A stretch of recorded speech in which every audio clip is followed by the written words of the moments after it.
Howdy, and welcome to an intro to Anthro with two humans. I'm human number one, John McCray. And I'm the human number two, John Lehr. And this is the podcast where we reassess what it means to be human. And the title of today's episode is Yippee Cowboys and Westerns in American Culture. So today, John, today's show is about Westerns. And from the very first word to the very last word, it's going to be Western themed. Yahoo! Woohoo! Let me just take a sip out of my new intro to Anthro coffee mug. Look at that. Where did you get that, John? Did you get that from me? I ordered it on our shop because I ordered the wrong one. There's two of them. There's this one, and then there's a bigger one with a black inside. I love me a coffee cup that has that's black. I like that. Right. So I ordered the wrong one, but it came in the mail just fine. I got it. So we're ready to go. It's if you want to support the intro to Anthro. The Two Humans Cave Shop. Shop. SHOPPE. So. Yeah.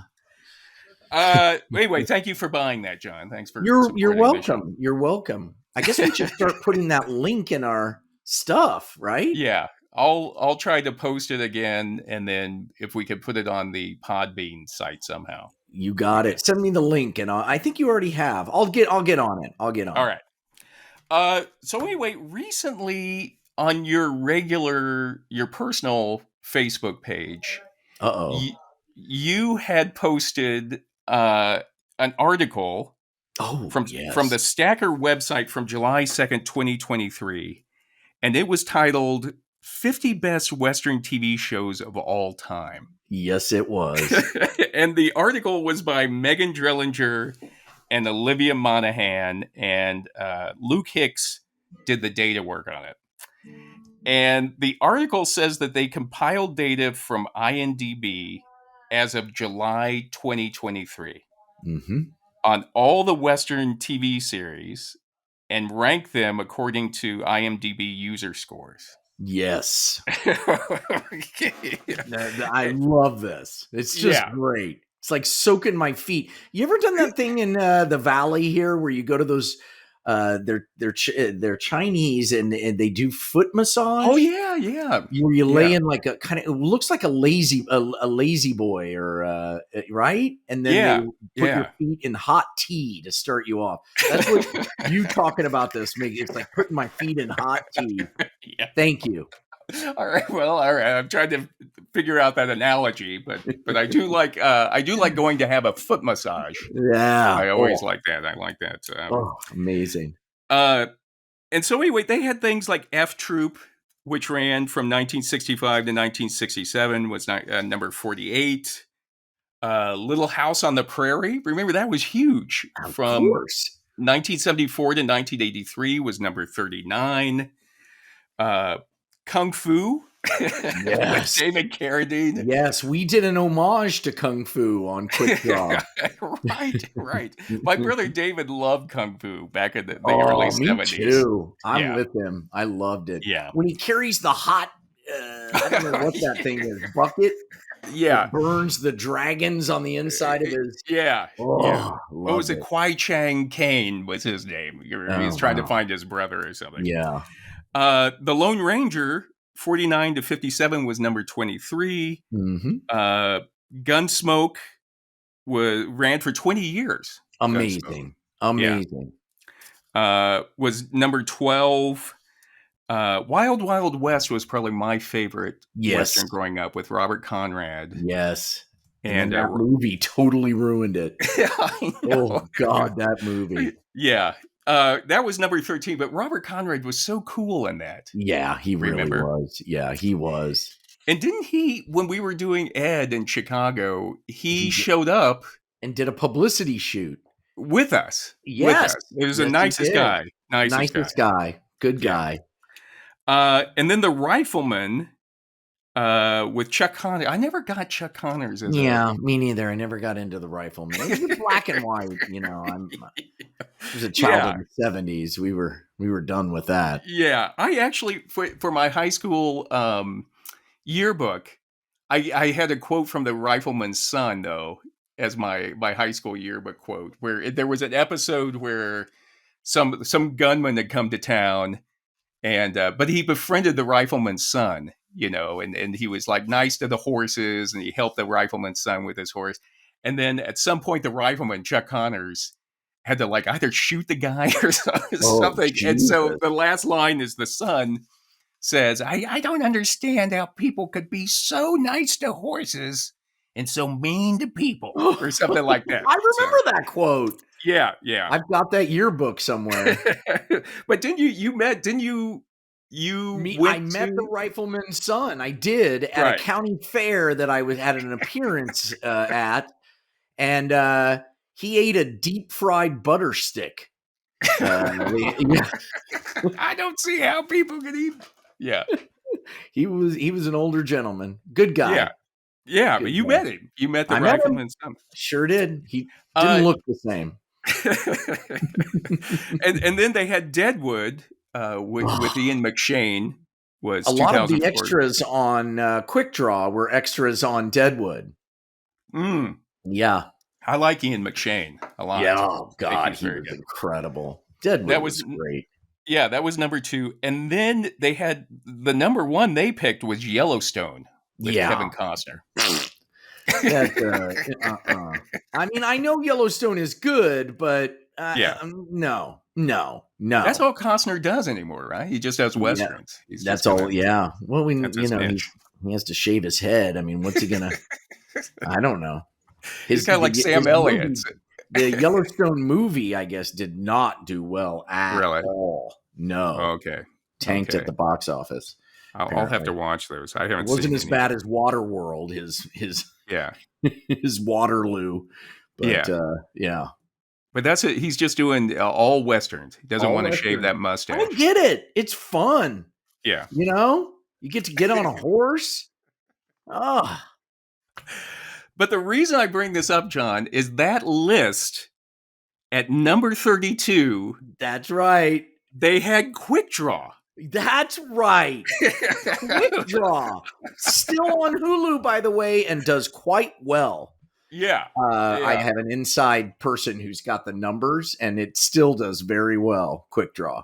Yeah, this is saying it has an IMDb user rating of 7.6, but 32 out of 50, that's not too shabby. I can die now. I mean, to be honest, I could have died before. I've embraced it. I'm ready.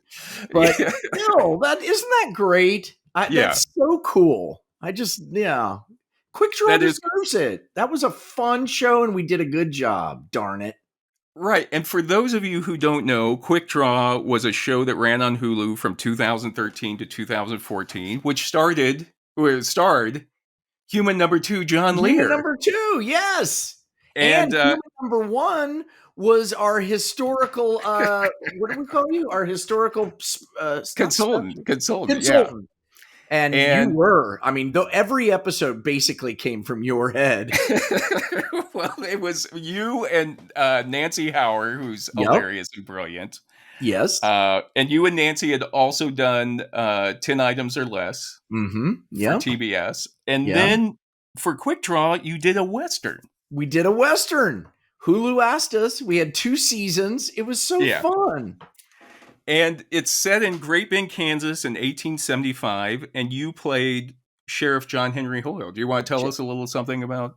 Well, the conceit was that John Henry Hoyle had gone to, and this is all from Human Number 1. He went to Harvard and knew all the latest on forensic science of around 1875 is when it took place. And he would, like any Harvard graduate, would mention that he went to Harvard at any time, because anybody who goes to Harvard will tell you. They always let you know. Yeah. And the show had an amazing cast. It had Bob Clendenin, Allison Dunbar, fantastic, Nick Brown, Alexia Dox. Yep. It played my daughter. And Brian O'Connor played Cole Younger. Yes, who was a bass player for Queens of the Stone Age. Did you know that? Yeah. You had told me. Yeah. He was brilliant at Quick Draw. He was so great. So great. And yeah, oh god, Kate Frisbee, who played Wanda, the toothless prostitute. Tasha Ames as Lavinia was brilliant. The Black Widow. Yeah, every husband that married her got killed. And then David Hoffman as Clay Tidwell. Oh, who's just fantastic, and he's on those insurance commercials with the emu. Right. He went on, but he started out as this town school teacher. Yeah. Oh, God, he was hilarious. God, we had fun on that show. Yeah, and like you said, I was the historical consultant, and it was a fantastic job. Fantastic job for me. You just fed us, because there's almost every episode has some fact based on true facts. Yeah. And oh God, we had a great season 3 coming in with Quantrill. Yeah. And it was always, I found, as I was doing the research for this, I found my binder with some of the like historical stuff for Quick Draw. And now that we're number 32, that's got to go in the the vault. But it was like real historical stuff about Great Bend in the 1870s, about the characters, about, different Deacon things. Jim. Oh my God, we had so many great things. Yeah, but it was so much. It's basically what I do on this show is I just really research stuff and I pick out things that I know will get you excited. Yeah, so true. So true. And then I tell you about it, and then I just sit back and let you go crazy with it. That's our whole relationship, stemming back to when we were 15, basically. Yeah.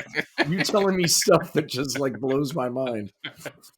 But I was able to research things like the Bloody Benders. I get so much email and Facebook messages and Instagrams from people who discover it for the first time, especially during the pandemic.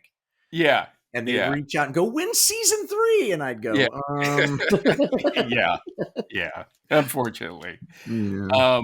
But again, it's like sometimes you have no control over what happens with the TV show. No. Has nothing to do with how good the show is. Yeah. But we also did Nicodemus, Kansas, which was a town founded by ex-slaves. The most popular episode. Yeah. Nicodemus. The most viewed. Yeah, it's Nicodemus. Go online and look at it. It's an amazing story about Nicodemus, Kansas. It's really great. Prostitution, the grasshopper plague. We had lots of sex workers who liked Quick Draw because liked the way we, we had this kind of her name is Mistress Matisse. Shout out to her. She is kind of a big deal in that realm, and she started shouting us out.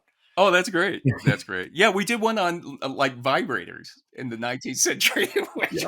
They actually had vibrators back then. Yeah, to fight hysteria. Right. And that's a great episode. The Temperance Movement, which we did, and Bleeding Kansas War we brought up, the James Younger Gang.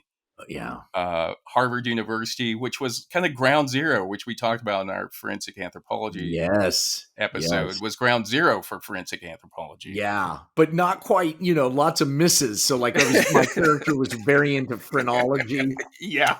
Like could tell if you were a murderer by the shape of your brow. Yeah. Or a bump in your head. And there were always things that I wanted. I'd always try to throw out to you, hoping that they would get picked up for episode. And you know which ones they are. One of them is the Wind Wagon. Oh, the Wind Wagon! I know. I had plans for it.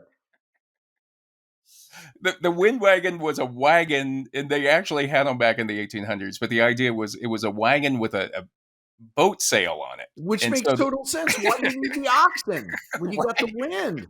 Right. They really were out there. That's the craziest thing. Jesus. Yeah, I don't know. It would have been hard if like going across the prairie or something in the wind. But I always wanted to see. I don't know. You've seen people surfing, windsurfing, and it's like, true. Wow, they can pull it off. I mean, So I always wanted to see Hoyle chasing someone down in a wind wagon. I always wanted to see that with like green screen with like the background going. We couldn't afford green screen. We'd have to really do it. It's the only way.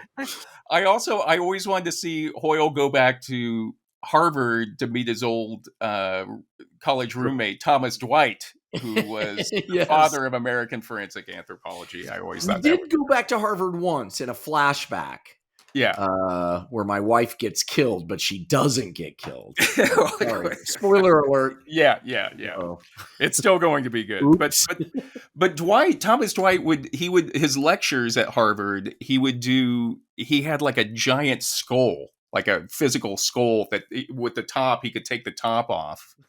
And then he'd do it. And so I always wanted to like see if like your prop department could make that giant skull and then have you give a lecture. They made a Gatling gun out of PVC that looked amazing. That did look amazing.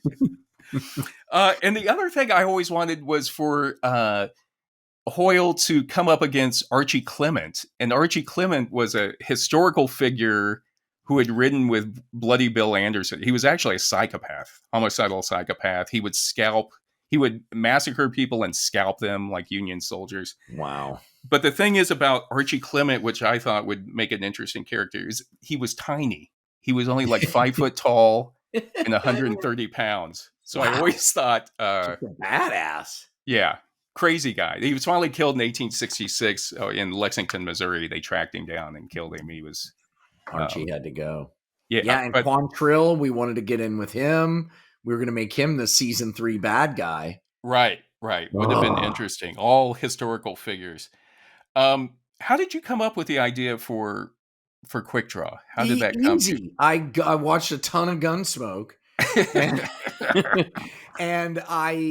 But actually, no. It came from I did a series of solo shows that was directed and co-written by you. Yeah. And we had one on the Donner Party. And I wanted to do a TV. I thought, oh God, let's do a movie or a TV show about the Donner Party. Yeah. And I pitched that to Nancy, and she was like, no, we can't do cannibalism. And then that kind of morphed into a Western. Oh, but, that's great. You and I came up on, the historical comedies, Monty Python and all of that. So Blazing Saddles, which does not hold up. I just wanted to do that. Something that wasn't caught in today's culture. Something that would just, kind of hang around and last. Right. And Quick Draw was that. Yeah. And remember, you would come out to New Mexico to visit me when I was in grad school, and I'd taken you to a ghost town, Trementina ghost town. Yes, that really affected me. And then we went up to Las Vegas, which was Las Vegas, New Mexico, really was when Dodge City kind of got calmed down, all of those gunmen and stuff came out to Doc Holliday. Everybody came out to Las Vegas. So you got a little taste of that. Yeah. And the temperance fountains. Yeah. And, all of that. Yeah. So great. Yeah. So did you do a lot of research into creating your character of Hoyle, or where did Hoyle come from? I can't remember how I got his name. It was some ripoff of some historical figure. No, it was you inspired me. And then he sort of developed as the series went on, and got more and more layered. And we found out that he was married to Star. Belle Star. Belle Star, who's a true historical character. And we needed to give him a superhero. So because he was so annoying. Because he was from Harvard and knew it all. And he was an incredible shot. So the town hated him, but they needed him, which was just great. It was just great. That was his redeeming quality. It was so great. Yeah. Did you have to train with firearms? I did. When the whole Rust thing happened, all of us were like, how the hell did that happen? Because it was a totally different. They would not let us hold the gun. If we weren't we weren't rolling, they would just yank the guns right out of our. The guy would just come up and take it right out of my holster. There was no. Anyway. It was. I had to handle a real gun. And it was a big one too. It was a 7-inch barrel Peacemaker, and I was supposed to spin that thing, and it was so goddamn heavy. It was just I had to work. They gave me a dummy one to work with God, that was hard, but I finally got it going. And then on horses, like that was so great. All these comedian friends of mine, all of us on horses, great. Our good friend Carlos Jacob played the blacksmith, right? Nicodemus, the all black town, but the blacksmith was a white guy. yeah. And wasn't David DeLuise was on one too? David DeLuise with the Black Widow. He was married to the Black Widow and killed himself. Right. Jumped off and killed himself. And didn't Castaneda or Bob or Dan, who plays who Castellaneta, who's like this he's a hero of mine. He's like an incredible improviser. And he also does the voice of Homer Simpson. And he came in and just killed it. He improvised scripture. You know? yeah. That's like Jesus. Because it was all improv. All the dialogue was improv. Right. God, he was amazing. He was just incredible. Yeah. Looking back, what would you say was your favorite part about doing a Western? What sticks out in your mind about doing it? I don't know. Just everybody was so pleased. Yeah. We all knew that this was a short-lived, fun thing. Everybody walking around in their outfits. Yeah. They dressed me all in black. So I looked like Doc Holliday, kind of. Did you pick out your costume, or they do it? No, they pick it off. I would have really severely screwed that up. But I had spurs on the back of my boots, so they ching as I walk. Yeah, incredible with a holster with a gun and a hat and a sheriff's star on a horse. It was crazy. So fun. So fun. So wait, Drillinger and Monahan say, quote, Westerns, which typically take place in the latter half of the 19th century, focus on the fantasy of the Old West. Yes. Scenes hearken to a time of outlaw renegades and vigilante justice, and while conveniently leaving out the genocide and colonization that took place to create the Old West. So true. It was really dark. I mean, we touched on some of that stuff. Yeah. The exoduster movement and some of that, like we Native Americans in there. We had Native Americans getting just horrid. And I think what their quote about it being a fantasy says a lot about Westerns, that they're fantasies. They play fast and loose with the historical facts. Yeah. And they seem to overlook a lot of the really horrible stuff that actually happened. But isn't that true for any historical drama? I mean, it's just like, I think about pirates. I think about World War II. I think, I don't know. It just seems like, isn't that true for anything? But Westerns does have its own special thing because it's so baked in to American culture. The idea of the frontier, the idea of freedom, the idea of, and so, I mean, it's like, it's like Sherlock Holmes for the Brits, like it's just very, it's very important. Yeah. I would, like you say, I mean, ultimately when it comes to fiction, nobody wants to see, if you want really detailed stuff, you go with, like a nonfiction book or a documentary. I mean, but these are ultimately meant to entertain people. Yeah. These stories. Yeah. But I would say it's easier for a Western hero to take on a group of outlaws or the railroad company than it is to take on like what was really happening, which is alcoholism, drug addiction, venereal disease, bestiality, suicide, political corruption.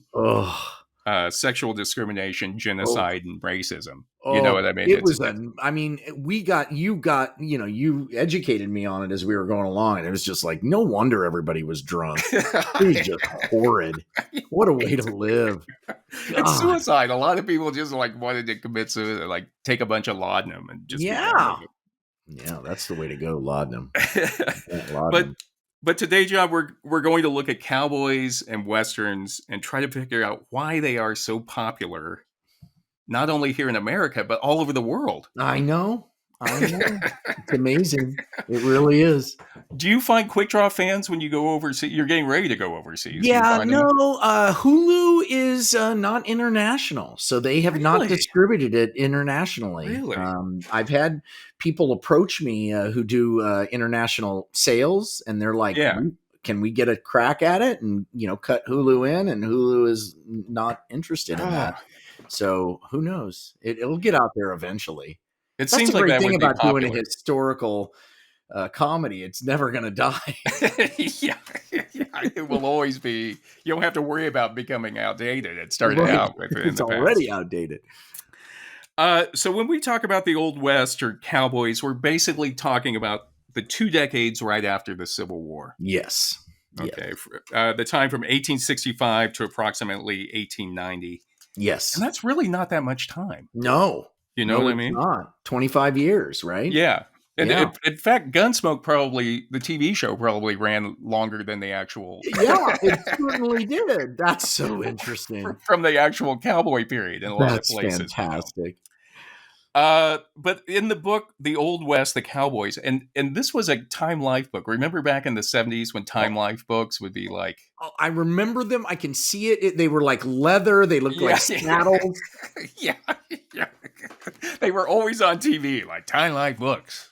The Old West, and real... It's not real leather, I don't know what it's like. Fake leather. But it looked cool. I wanted them. Oh, yeah. Yeah. But we have The Old West, The Cowboys.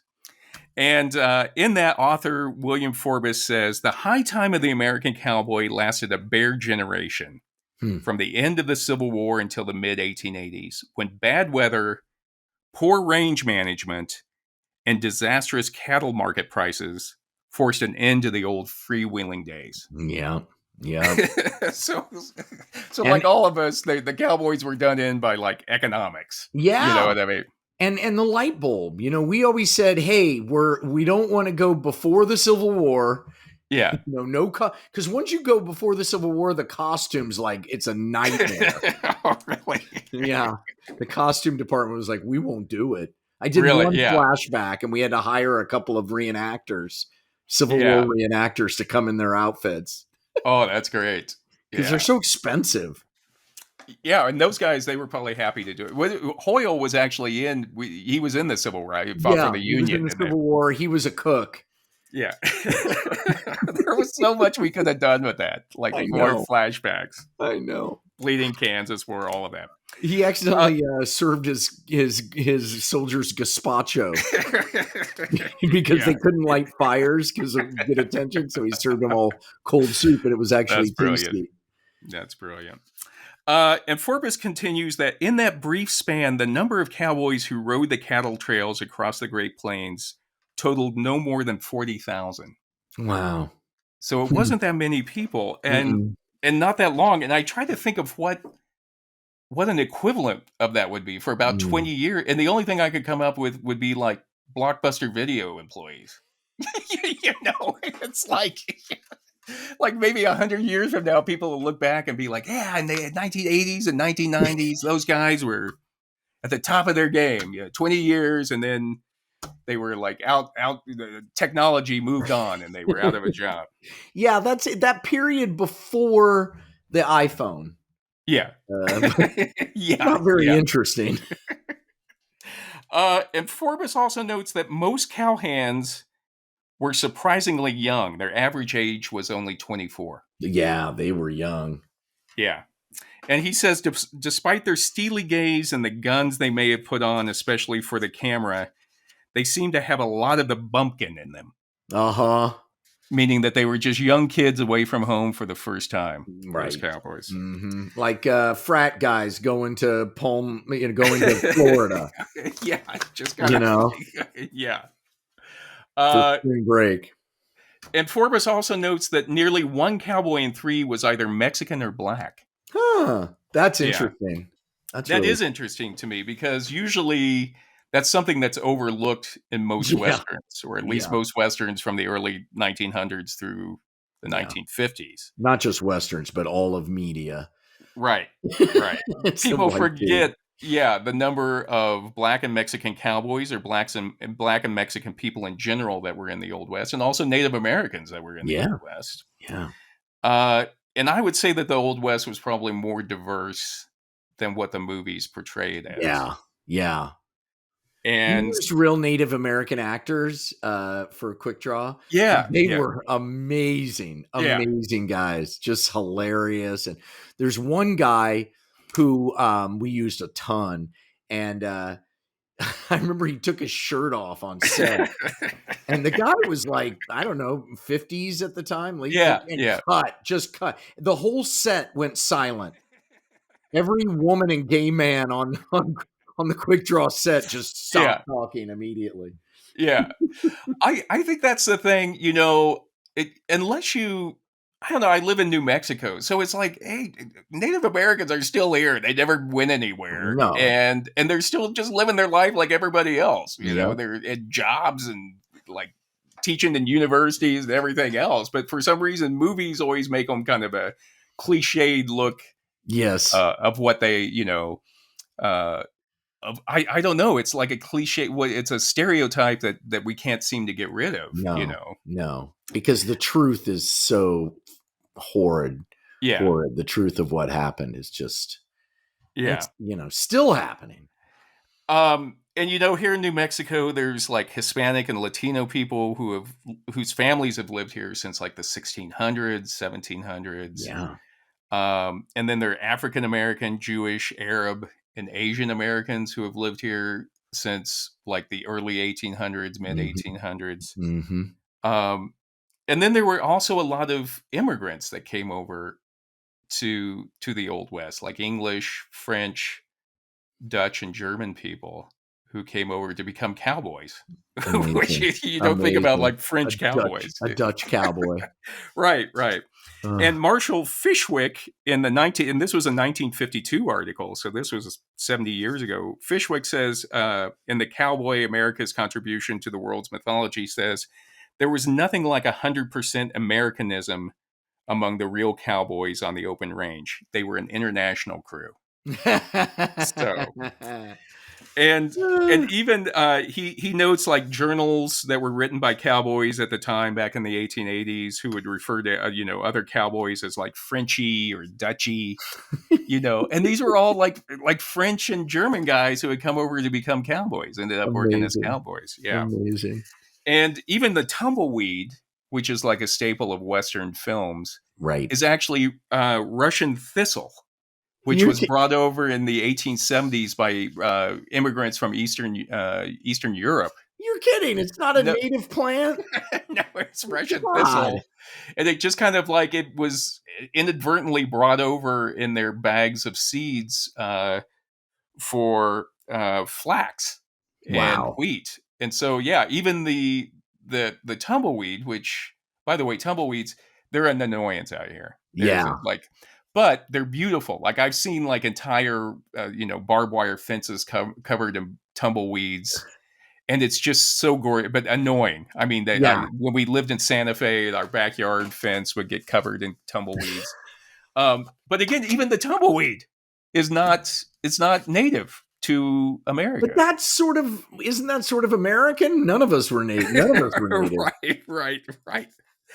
And then this is kind of disturbing. Fishwick quotes an editor of a cowboy magazine back in the 1950s, and the editor said, quote, "It is understood by us and should be understood by everyone that we are dealing with the popularity of Western stories as concern readers who are white, who may be called Nordics, using that term advisedly. The white race has always been noted for being hard-drinking, hard-fighting, fearless, fair, and square. The heroes of Western stories have these characteristics." So there was no bones about it in the early, and we'll get to why that was at the time, but in the early decades of the 1900s, no bones about it, that's why you weren't seeing a diverse audience in the Western movies or Western magazines. Just some good old-fashioned racism. Right. And it's interesting because the cattle ranching in the Southwest actually started out with the Spanish and the Mexicans. Right. And in the article, Paredes and the Hero, the North American Cowboy Revisited, Beverly Stolcha says, as historians have widely acknowledged, the institution of the cattle ranch was imported by the Spanish to the Western Hemisphere and cultivated by the Mexicans who lived in what is now the Southwest and the West, especially southern Texas and southern California. Yep. And Stolce quotes Americo Paredes, who was like a professor and a folklorist and a historian, who said that the cowboy was taken almost totally from the Mexican tradition. And he emphasized that the role we associate with the cowboy, herding cattle, originated with the vaquero and was established in Texas and in California with the Mexican ranches. Makes total sense. Yeah, yeah. And that's where Marshall Fishwick goes in. He says that considering that the first American herds were Spanish in origin and most of the techniques and equipment of the American cowboy were of Mexican origin, the Nordicism, meaning the kind of white racism about it all, and the cowboy stereotype is difficult to explain. Really? Yeah. Fishwick can't explain it. Yeah, well, he's just like, he doesn't understand why. He's kind of agreeing. He's like, why are we saying that there's no diversity in these old movies about the West? Because the Old West really was diverse at the time. Yeah. But I will say this, that the life of the cowboy was extremely difficult. And I can't imagine. Yeah. I love the way they like show like sleeping out in the desert or whatever on just their pad, their little blanket. Oh, yeah. We shot a scene for the sizzle reel for Quick Draw where we went to Joshua Tree and we were by a campfire and just being out there. I was like, God, we got to get out of here. I mean, there's like scorpions. No. Yeah. Get me in a tent. Pronto. It was awful. And William Forbes, he quotes a trail driver from the 1860s named George Duffield. And Duffield wrote things in his journal such as, quote, upset our wagon and river and lost many of our cooking utensils. Oh, God. was on my horse the whole night and it raining hard. There was one of our party drowned today and several narrow escapes and I among them. Many men in trouble, horses all give out, and men refuse to do anything. So screw it. Yeah, it's like you don't hear about that. I mean, it's just like any other job. It'd be like, fuck it, I'm not doing it anymore. Right. This is exhausting. He said nothing, not having had a bite to eat for 60 hours, nothing but bread and coffee, hands all growling and swearing, everything wet and cold. My back is blistered badly. Flies worse than I ever saw them. Weather very hot. One man down with boils and one with ague. What's that? Found it just kind of like just sick to your stomach. Just kind of like. And then he finally ended up saying, found a human skeleton on the prairie today. Well, I mean, you look at the Donner Party and what happened there. I mean, God. Oh, my God. Yeah. Ooh. It was... again, they were just hired hands, and I think people forget when you romanticize it, you forget how hard that work was. Oh my God. Yeah, it's like ditch digging. I don't even know what to compare it to. Yeah.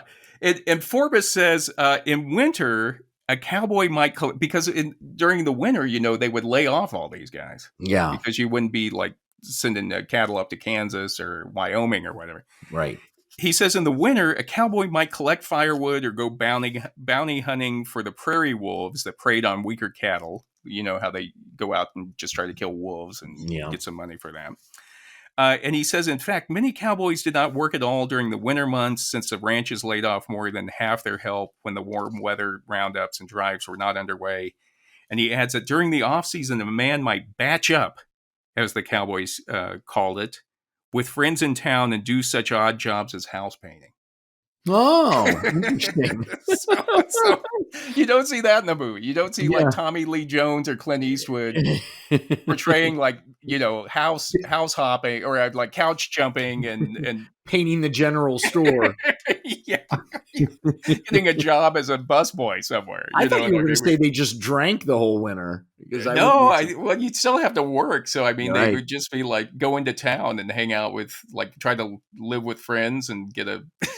Jesus. Sounds like being an actor. I know. It's very close. Yeah. Just trying to get by. Just get a waiter job. Just get a waiter job somewhere. And he says that the average man only worked as a cowboy for 7 years before settling for good in town or on his own ranch. Yeah, I believe it was a hard life. Hard life, I think. 7 years, even. Jesus. Yeah. And then another thing, just before we move on, I saw this in a few different books, but apparently cowboys at that time were really self-conscious about the size of their feet and their boots. And Forbes notes that cowboy boots had to be skin tight so that a cowboy's feet would look small, a point upon which cowboys were particularly sensitive, not wanting to be confused with any big-footed groundlings. Oh, okay. So they wanted their feet to be small. Right. To distinguish themselves from people who didn't ride horses or spend most of their time on horses. Oh, okay. Jesus. That's hilarious. Yeah. And Fishwick says that on a cowboy's feet are tight-fitting, high-heeled boots which fit into the stirrups and make him look out of place when walking like a lowly pedestrian. Okay, that makes sense. Yeah. It's like those the guys who ride bicycles, the guys who are the guys who are way into it. Oh yeah. And they come to a cafe and they've got those clunky weird bicycle shoes that they're wearing that. And the bicycle shorts, like the middle-aged guys with bicycle shorts, they're like squeezed in there and they got to wear them. It's a terrible look. Why has it not been banned? Yeah. But yeah, it's the same way. It's like distinguishing that, hey, I look at me. Ride a horse. Yeah. And in the Cowboy boot book, Tyler Baird says that the high heel was made to slope so far under the foot in order to leave a size 6 boot print instead of a size 10. Oh, that's why they angle in like that? Right. That's amazing. Yeah, boy, wearing those cowboy boots in quick draw, because we were working like 14-hour days. Yeah. Ooh, my feet. Ugh. Did you keep those when the show was over? You had to give those back? No, all of that. I mean, that stuff. I was wearing a coat that John Wayne wore in a movie. This was all from like Warner Brothers wardrobe. Yeah. Because it was cool. It was the stuff was really cool. So he was like the same size as you?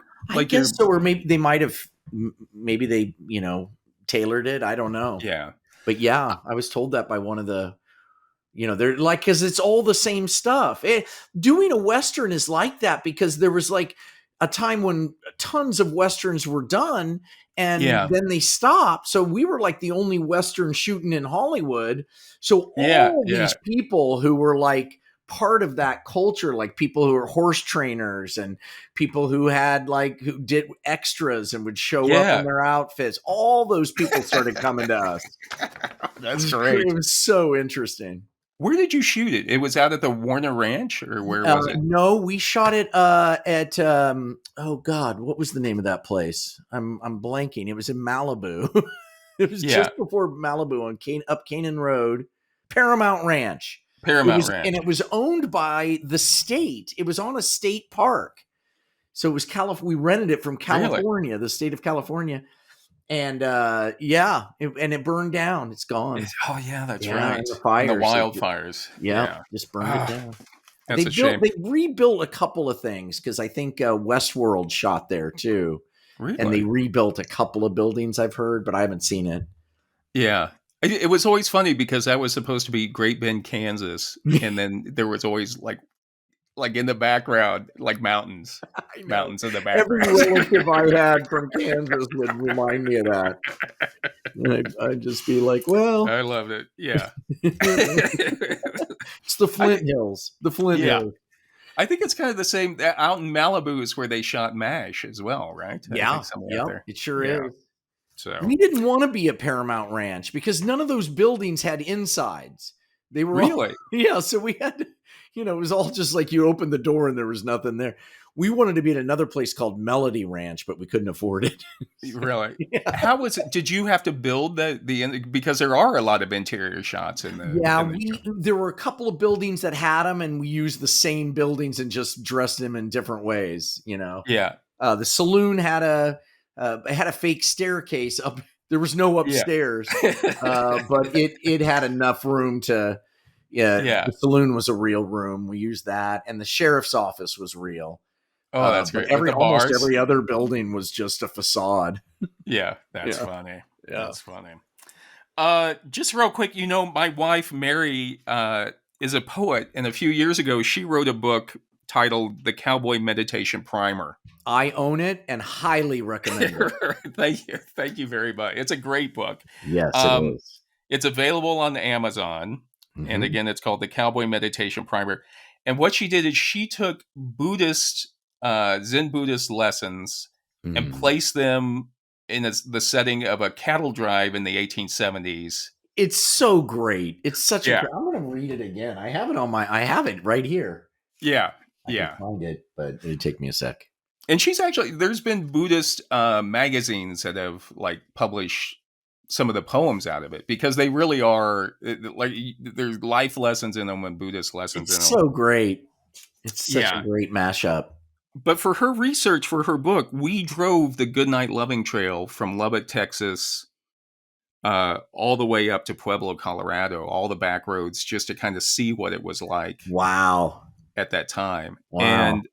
And I was just struck by, first of all, how hard it would have been, getting cattle through dry arroyos and no mesas and no water. And it just really struck me. Her book really portrays it well, of how hard that life was. Yeah, for people. I agree. So I'll post that on the Facebook page as well. Yes, please do. And another group that's often portrayed in Westerns are prostitutes. Yes. Which you've mentioned before. Yes, which we had in Quick Draw. Yeah, because Quick Draw was basically a comedic version of Gunsmoke. So if you just imagine Gunsmoke, that's what Quick Draw was, really. That's a good way to look at it. That's the way I thought of it. I just yeah. And in the movies, the prostitute or madam is usually, she's like a good time girl with a heart of gold. Yeah. That's in love with the hero. Right. You know what I mean? Right. Except in Quick Draw, it was reversed. Yeah. The sheriff was in love with her, but she didn't have time. Right. That was great. A businesswoman. Alison Dunbar was brilliant in that so role. Good in that. She's amazing.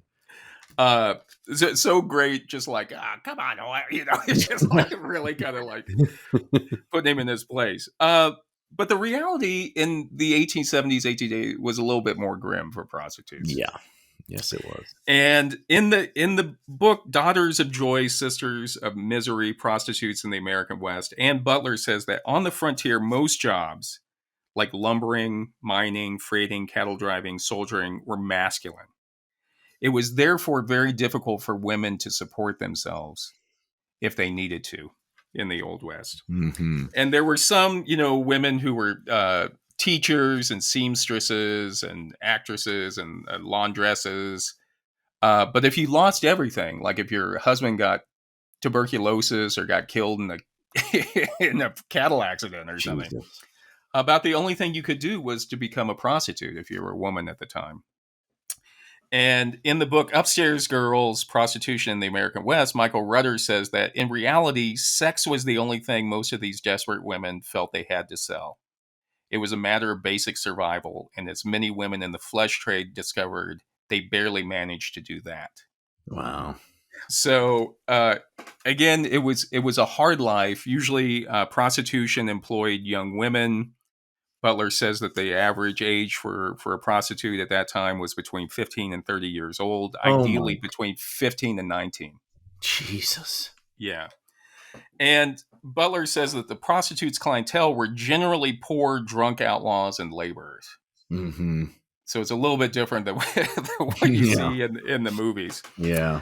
And Rutter says that a prostitute rarely stayed in one location for very long. 3 to 6 months was average. They needed to move around so that the clientele stayed interested. To be the new girl. Right.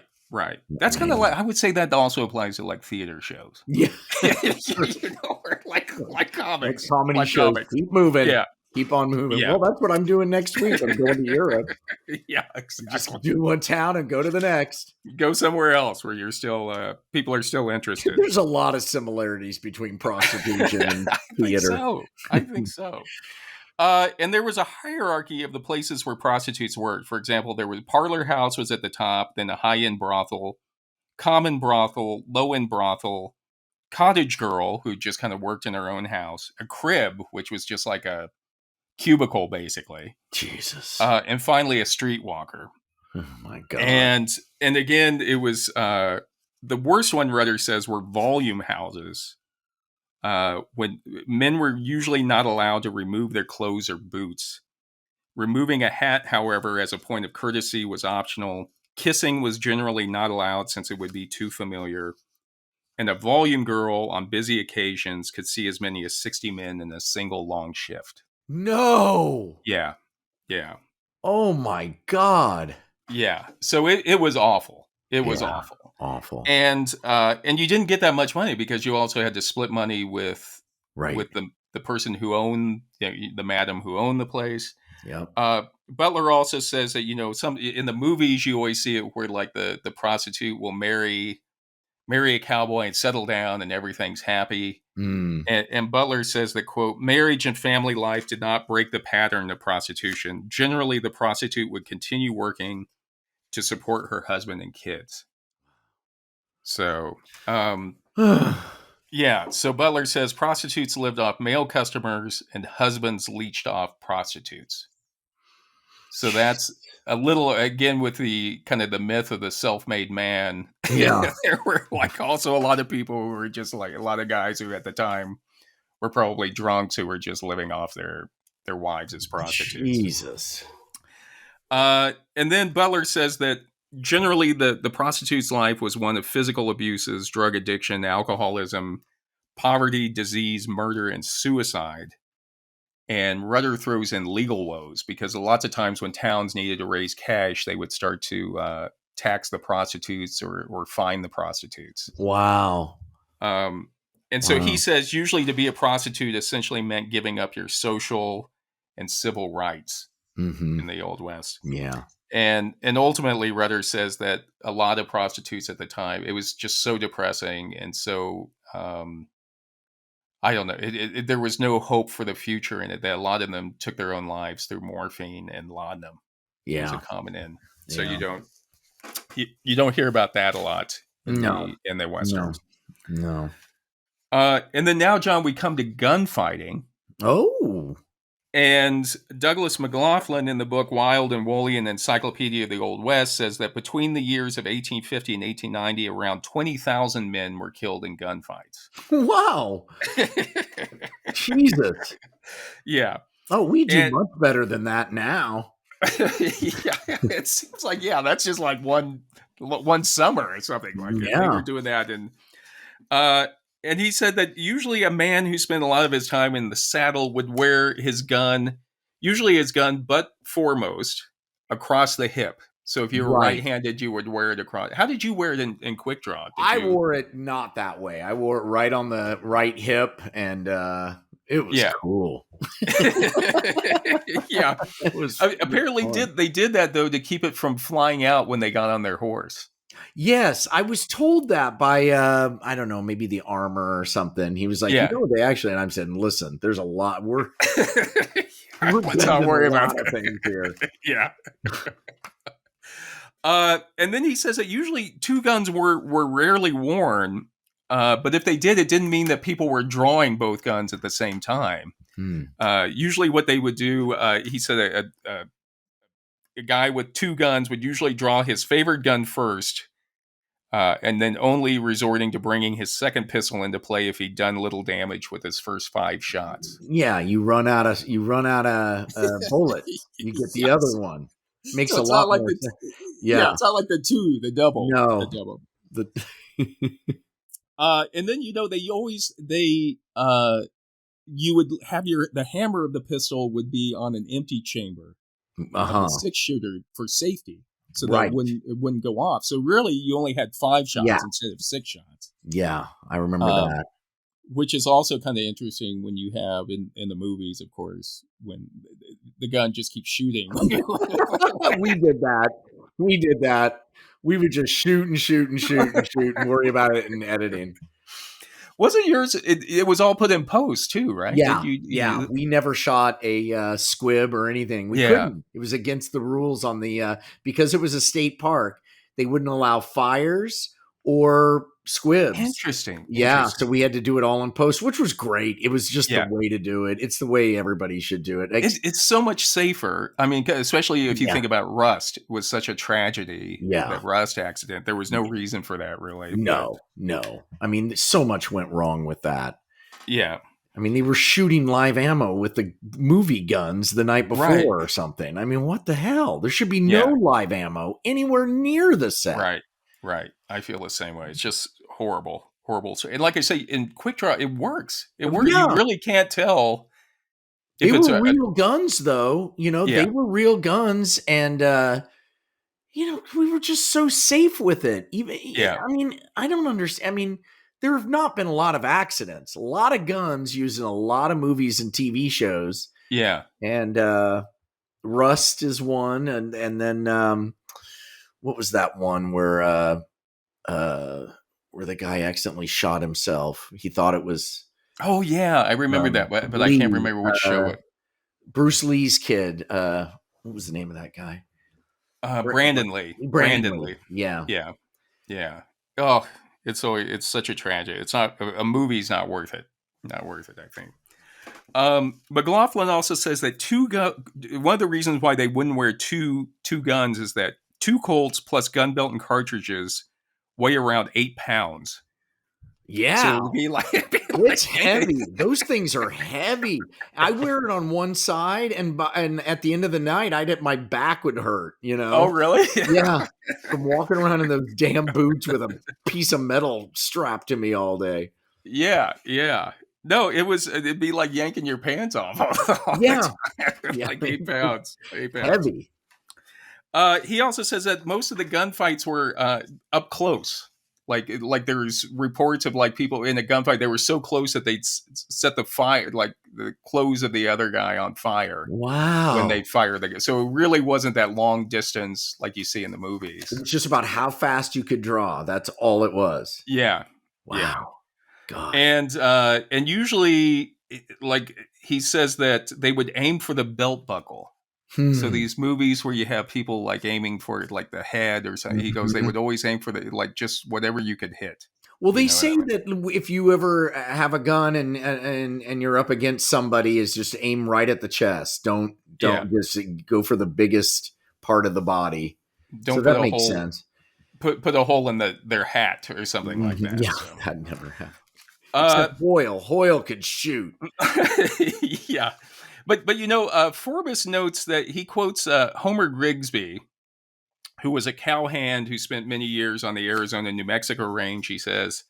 And Grigsby said that he never saw a gun drawn on another man except by a feverish greenhorn who had heard that courage in the West was proved with a Colt. So generally, it wasn't as common as what... Yeah, well, that makes sense. It's like, yeah. And most common death of a cowboy at that time was to be dragged to death by a horse. That makes total sense. That stuff's dangerous. I mean, I had the best horses, they were the safest horses ever, but those are big animals, man. Yeah. So real quick, what happened in the 1880s and 1890s that changed the cowboy way of life? Stolcha says that large parts of the cattle industry were sold to corporate interests from New York, St. Louis, London, and Edinburgh. Yeah, that's what happens. Edinburgh? Yeah. So the Scots got involved, huh? All of it. And I think the Dutch, too. There's a big ranch out here in New Mexico called the Bell Ranch. And it became a corporate ranch that was sold to a bunch of a Dutch company, a Dutch corporation. And Frank McCarty, who was a journalist in Amarillo, said that regulations for cowboys working for these big outfits became more stringent, and it was exceedingly difficult for the cowpuncher to be anything other than a hired hand on horseback. Yeah. At that time. Yeah. You can't drive around drunk all day shooting people once a corporation takes over. Can we send you down? We're going to send you down to HR. right. That's what it became. Yeah. And then also Stolches says that, with the coming of barbed wire and the railroad, you didn't need so many cowboys. Right. Like you used to. Yeah. So in other words, the cowboys were done in by labor practices and technology. The same thing, like every job ends up being done in by everything. Yeah. And so, we had talked about in our episode on Sasquatch, we had talked about Frederick Jackson Turner, who was a historian, and in the 1890s, Frederick Jackson Turner had written an essay called "The Importance of the Frontier in American History," and he had said in 1893 that the frontier would, first of all, Americans defined themselves with the frontier, but he was saying in 1893 the frontier was closed. We had already expanded all the way across the country and expanded back. Civil War, and then boom, just 30 years later, 25 years, it's done. Right. And so people were having this at the time, like the Old West was kind of coming to an end. Yeah. And cowboys were coming to an end. Americans were having, it was like an identity crisis because we no longer had this frontier that we use to define ourselves about constantly pushing into the unknown. Right. And so one of the things that people did is that's when you start having the Wild West shows that look nostalgically back at like Buffalo Bill. Right. Where he's kind of looking at a kind of romanticized version of the Old West at that time to trying to like, we don't have our identity anymore. And so you have that. And then when the Wild West shows ended, then you had the rodeos became popular. And the rodeo actually a rodeo. Oh yeah, all the time. Remember when God, that is the craziest thing ever to see it live and see a guy get on a bull. Yeah. That is the craziest thing. It's like boxing. You see it on TV, but when you're there, oh my God. Oh. Yeah. Yeah. And I think, didn't you, when we were kids, remember, they used to get us out of school, grade school at least, to go to the American Royal Rodeo. Oh, yeah. Yeah. That was like a big deal. Yes, like a big was. national rodeo. But yeah, I've been to rodeos a lot. I'm fascinated by rodeos. Love it's rodeos. Incredible. The energy around it is just so, I mean, it's horrid, but it's also just like exhilarating. I mean, it's amazing. Yeah. There's nothing like it. Well, that's what the rodeo actually, again, once the Wild West show ended and once cowboys were put out of work, a lot of them went to compete in the rodeos. That makes sense. And also what was popular at the time was circuses, traveling circuses. So the rodeo actually took on a lot of the aspects of the old Wild West show, like how the events are arranged. And then also things of the circus where you have the rodeo, the clowns. Right. Well, right. Rodeo clowns, which I played one in right. Bob and I were clowns. I know. That's what's so great about it. We were undercover. How was that? Did you love it? Was it great? So fun. I mean, we had a bucking bronco.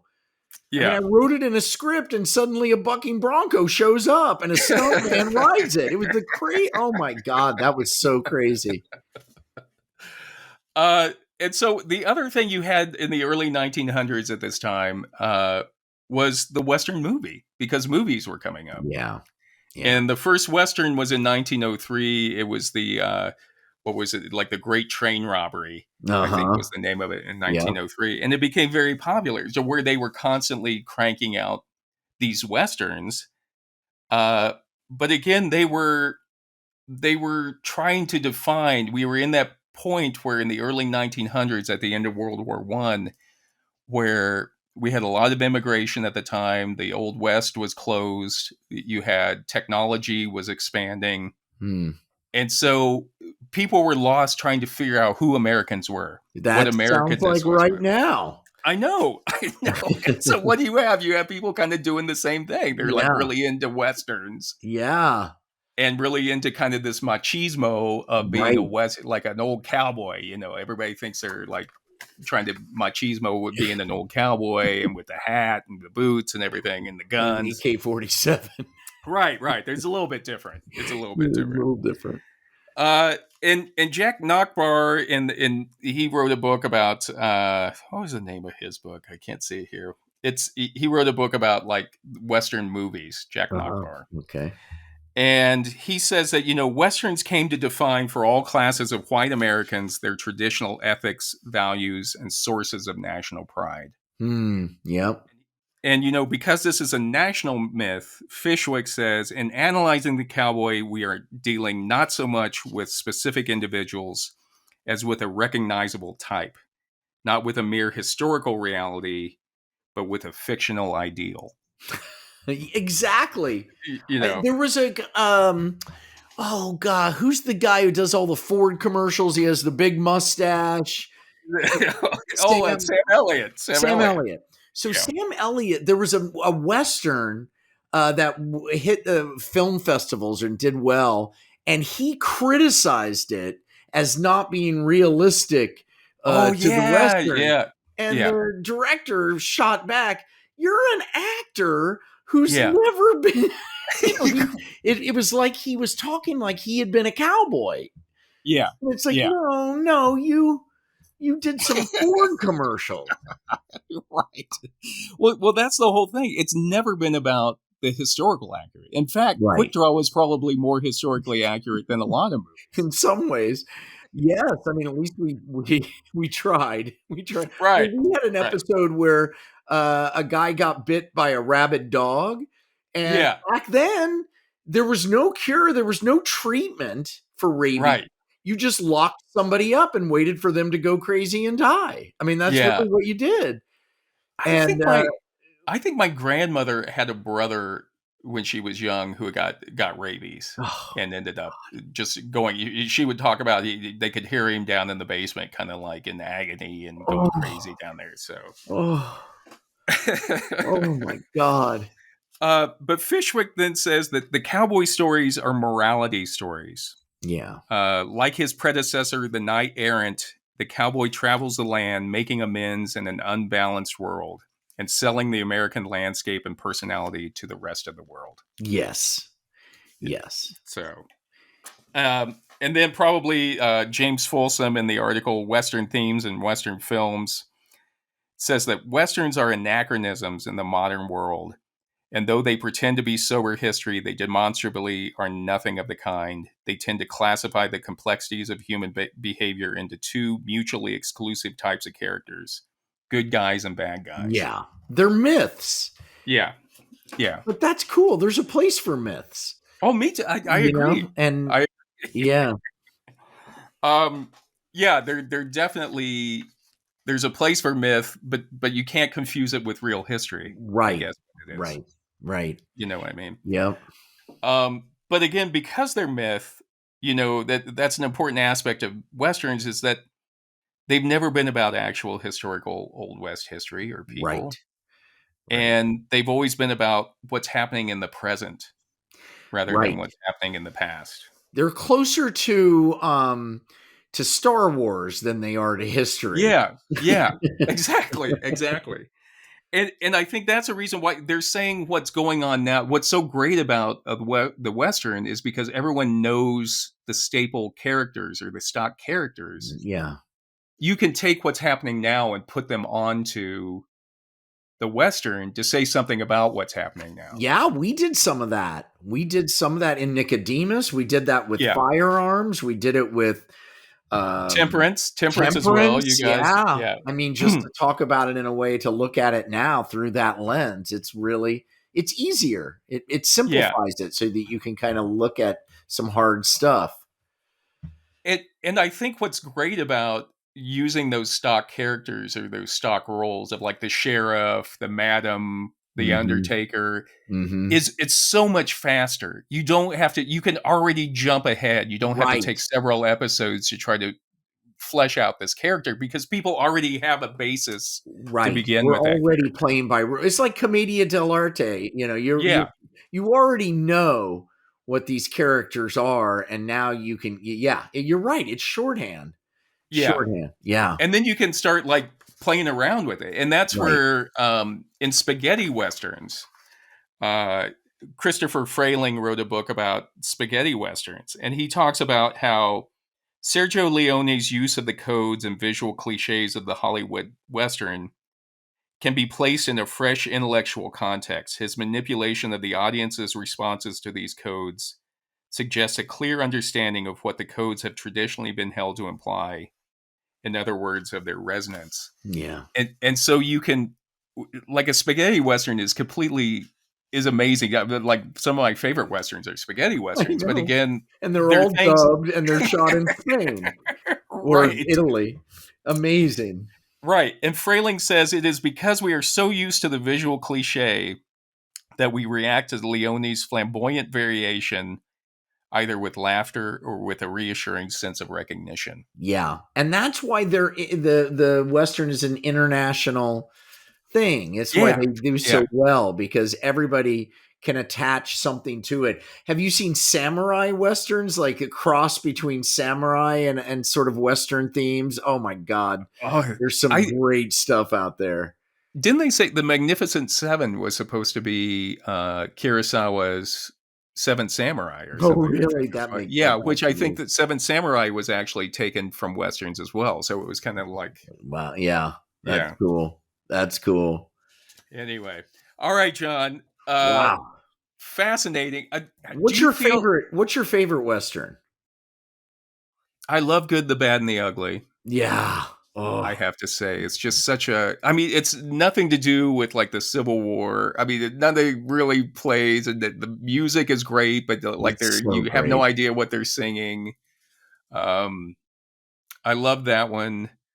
My brothers and I really got into the Terrence Hill Nobody movies in the early 70s. Yeah. Which were kind of slapstick comedy movies. Yes. It's so bizarre. Yeah. My favorite is Unforgiven. I just think that's a great Western. Oh, yeah. Because it breaks a lot of that and comments on it, of what it was really like, just brutal. Yeah, and one of the things I read about that was somebody said, it's almost like Clint Eastwood, the actor, because remember, William Money, the character he plays, is constantly saying, I'm not like that anymore. I don't do that anymore. I don't do that anymore. And one of the reviews I read was saying how that's almost like Clint Eastwood himself as an actor saying, I don't do those Westerns anymore. I don't do those Westerns anymore. And then at a certain point, he's got to do it. You know what I mean? It's like what people expect. Like William Money's got to go in and, kill everybody, basically. Oh, God, that movie's so good. Yeah, very good movie. Just a quick question. Do you feel like a Western hero now? No. Looking back on your life. I don't, but God, I loved making that. That's my all-time favorite thing I've ever done.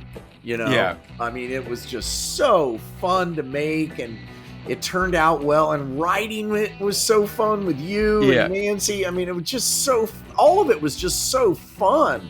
Yeah. It was just a blast. I'm number 32. You're on the list. 32? All time. Jesus. I would have been happy number 50. You know what I mean? Or like runner-up. 32. Jesus. But we have a very high rating on Rotten Tomatoes. I think we're in the 90s. Really? Yeah. Like, it's got a cult following. I love, the cult following is great. I love all the fan art that people do. Oh my God. And they had roundups, like they called them quick draw roundups, where it was like a fan gathering, and we would go to those. Oh my God, that was so fun. My other dream has always been to do, like Buffalo Bill's Wild West show, have the John Henry Hoyle Wild West show, where it travels around with a tent, and we do like comedic. It's like comedic and then also sexy and also... Oh my God, that's so funny. with actual horse tricks and everything. Oh my God, that's hilarious. Yeah. Anyway, eventually. I love that, yeah. All right, John, this has been fascinating. as always. That was fun. This is human number 2 signing off. And this is human number 1. Thank you for listening, everybody. Be sure to check out Quick Draw on Hulu. Yep. And also the Cowboy Meditation Primer by Mary McCray on Amazon. Highly recommend. Yeah. It's a great book. Mary McCray? She's writing under McCray? I thought it was Lehr. McCray. Oh, really? Oh, yeah. Mary McCray. She went to more ethnic. More Scots-Irish. And don't forget to check out Watson and Company socks. Puppies Not Piranhas on Etsy. I'm wearing my bracelet. I'm wearing my bracelet too. And also the Two Humans Cave Shop on Cafe Press. Thank you for listening, everybody. We love you guys. Thanks, John. Love you. Have a good trip to Europe. Never cock your pistol when you're riding on a horse. Right. Vaya con Dios, amigo. Get along, little doggies. John, have a good trip. We'll see you guys. Love you guys. See you. Love you.